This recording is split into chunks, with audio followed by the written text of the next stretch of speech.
ప్రకృతిని కాపాడుకుంటేనే భావితరాల భవిష్యత్తు కాపాడడానికి వీలవుతుందని సముద్రం అన్నది మత్స్య సంపదకి, అది మత్స్యకారులది. అడవి అన్నది వన్యప్రాణులది, వన్యప్రాణుల కోసం అది ఆదివాసులు కాపాడుతుంటారు. అలాగే పల్లపు నేల అన్నది అంటే పంట పొలాలు అన్నదాతలు, రైతులవి.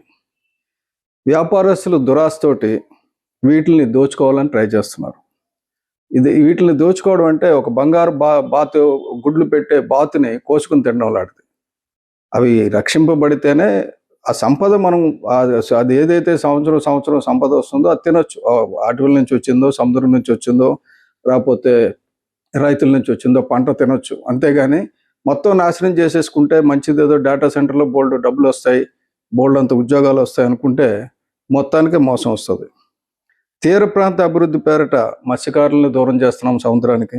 వాళ్ళ జీవనోపాధి మనం కల్పించడం లేదు, వాళ్ళని కూలీలు చేస్తున్నాం. ఎవరికి కింగ్స్ లాగా బతికే వాళ్ళని కూలీలు చేస్తున్నాం. విశాఖపట్నం అంటేనే మత్స్యకారులది ఒకప్పుడు, యాదవులది. ఇప్పుడు వాళ్ళకి జాగా లేకుండా చేస్తున్నాం. అలాగే గిరిజనాభివృద్ధి పేరిట అడవుల్ని ఆదివాసీలకు దూరం చేస్తున్నాం. ఖనిజ క్షేత్ర కళ్యాణ యోజన అని ప్రధానమంత్రి గారు పెట్టారు. ఆ ఖనిజ క్షేత్ర అంటే మైనింగ్ మనం చేస్తున్నాం తప్ప అక్కడ ఉండే ఆదివాసులకి మనం ఏం చేయలేకపోతున్నాం. అలాగే పారిశ్రామికీకరణ పేరిట మన పల్లపు భూములన్నింటినీ దోచుకుంటున్నాం. ఈ మూడిటి వల్ల నిర్వాసితుల్ని అంటే మంచి రైతుల్ని నిర్వాసితులు చేయడం అది మన లక్ష్యం కాకూడదు ప్రభుత్వాలకి. ఎందుకంటే చట్టబద్ధమైన నిబంధనల ద్వారా కావలసినంత భూమి తప్పనిసరి పరిస్థితుల్లో తీసుకోవచ్చు, తప్పులేదు.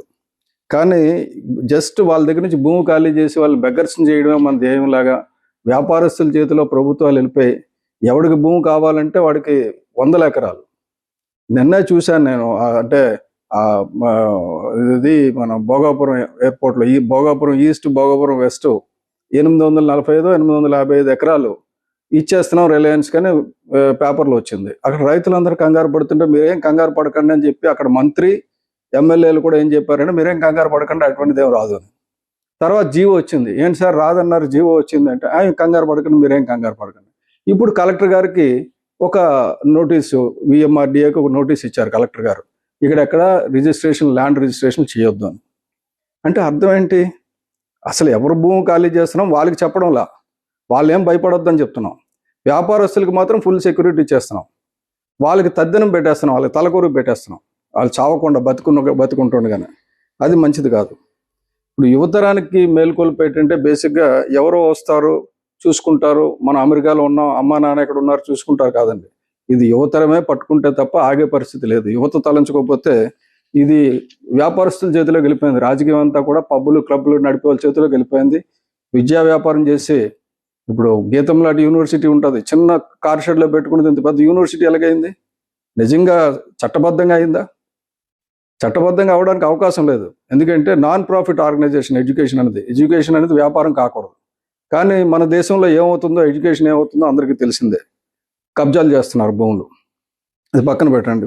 ఇప్పుడు మన రాష్ట్రానికి సంబంధించి జరగబోయే అనర్థాల గురించి నేను లోకేష్ గారికి స్వయంగా కొన్ని ప్రశ్నలు అడగదలుచుకున్నాను. ఎందుకంటే మీరే తెస్తున్నారు డేటా సెంటర్లు, నేనే తెచ్చాను, I'm responsible from concept to shovel, కొన్ని రోజుల్లో అయిపోయిందని చెప్తున్నారు కదా. అప్పుడు అదేంటంటే ఇతర దేశాలు 20 మెగావాట్స్ డేటా సెంటర్ ఇవ్వడానికే కంగారు పడి వద్దంటుంటే మనం 6,000 మెగావాట్లు, అంటే 20 మెగావాట్స్ ఇక్కడ, 6,000 మెగావాట్స్ అక్కడ, 6 గిగావాట్స్ ఇస్తామని చెప్పేసి మీరు ప్రగల్భాలు పలుకుతున్నారు.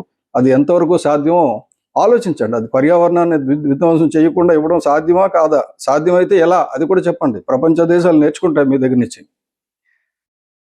ఎందుకంటే రేపు విద్యుత్ కొరత ఏర్పడితే, గ్రిడ్లు పాడైతే, మళ్ళీ రాకపోతే ఏదైనా ఇబ్బందులు వస్తే మళ్ళీ ట్రూ అప్ ఛార్జీలని, రాకపోతే సర్ఛార్జీలని పెట్టి మళ్ళీ మన దగ్గర నుంచి వసూలు చేస్తారు. ఎందుకంటే రూపాయి వాళ్ళకి ఇస్తున్నారంటే మీ దగ్గర డబ్బులు లేవు కాబట్టి మీరు వాహనదారుల దగ్గర నుంచి రోడ్ సేఫ్టీ ట్యాక్స్ అని 10% నడ్డు విరగొడుతున్నారు. మీ దగ్గర డబ్బులు లేనప్పుడు దానం ఎలా చేస్తారు?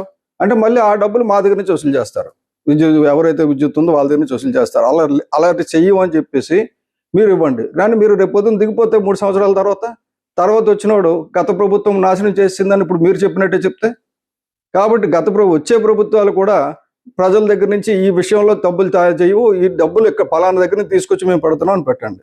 ఇప్పుడు విదేశాల్లో ఎనర్జీ ఎఫిషియన్సీ యాక్ట్లు అని చెప్పి ఈ డేటా సెంటర్లను కంట్రోల్ చేయడానికి రకరకాల యాక్ట్లు పెట్టారు. జర్మనీ వాళ్ళు energy efficiency act, European union వాళ్ళు ఎనర్జీ ఎఫిషియన్సీ డైరెక్టివ్, అలాగే యునైటెడ్ స్టేట్స్ న్యూయార్క్ York assembly bill number 10141, senate bill number 9144, అలాగే United States Maryland, South Carolina, మినసోటాలో utility repair and water protection act తీసుకొచ్చారు. అలాగైతే సింగపూర్ నేషనల్ మారిటోరియం విధించింది. Ireland regional ban విధించింది. Data సెంటర్లు నేనే తెచ్చానని క్రెడిట్ తీసుకున్నారు కాబట్టి భవిష్యత్తులో ప్రజలకు ఎటువంటి ఇబ్బందులు రావని మీరు చెప్పాలి. అలాగే పర్యావరణానికి కూడా ఎటువంటి విఘాతం కలగదని కూడా మీరు చెప్పాలి. అన్ని దేశాల్లో కూడా పట్టణాలకు దూరంగా పర్యావరణానికి హాని కలగకుండా ఉండేటట్టే ఇప్పుడు భవిష్యత్తులో పెట్టాలి, రాకపోతే అసలు పెట్టొద్దని చెప్పేసి వస్తున్నాయి. క్యాపిటలిస్ట్ దేశాలే ఈ దిగ్గజాలన్నింటినీ పిలుచుకొని కూర్చోబెట్టి మీ వల్ల ప్రజలకు భారం పడకూడదు, మీ వల్ల వినియోగదారులకు భారం పడకూడదు, నీటి ట్యాక్స్ పెరగకూడదు, నీటి కొరత రాకూడదు అని చెప్తుంటే మీరు ఏం తీసుకొని ఇచ్చారో ప్రజలకు తెలియజేయాలి కదా. ఈ విషయంలో లోకేష్ గారు ముందుకు వచ్చి, ఎందుకంటే నేను విన్నాను మీడియాలో ఎటువంటి కథనాలు వచ్చినా సరే స్ట్రిక్ట్గా కంట్రోల్ చేయండి అని చెప్తున్నారట. కథనాలు కాదండి, దేశం అంతా ప్రపంచం అంతా వస్తున్నాయి ఈ వాస్తవాలు. కథనాలు వస్తే మీరు కంట్రోల్ చేయొచ్చు, వాస్తవాలు ఇవి. కాబట్టి ఎక్కువ సెన్సిటివ్ జోన్స్లో డేటా సెంటర్స్ని పెట్టడం, వ్యవసాయ భూముల్ని డేటా సెంటర్లకు ఇవ్వడం, అలాగే సింహాచలం దేవస్థానం భూములు డేటా సెంటర్కి ఇవ్వడం తీవ్రంగా వ్యతిరేకిస్తున్నాం.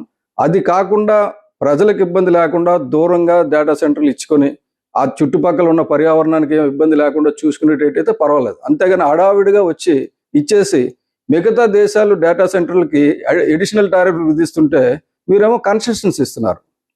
అది తెలిసి చేస్తున్నారా తెలియక చేస్తున్నారా? తెలిసి చేస్తే ఇది ఎటువంటి జాగ్రత్తలు తీసుకున్నారో ప్రజలకు చెప్పాలి, లేకపోతే భారీ మూల్యం చెల్లించుకోవాల్సి వస్తుంది. Thank you.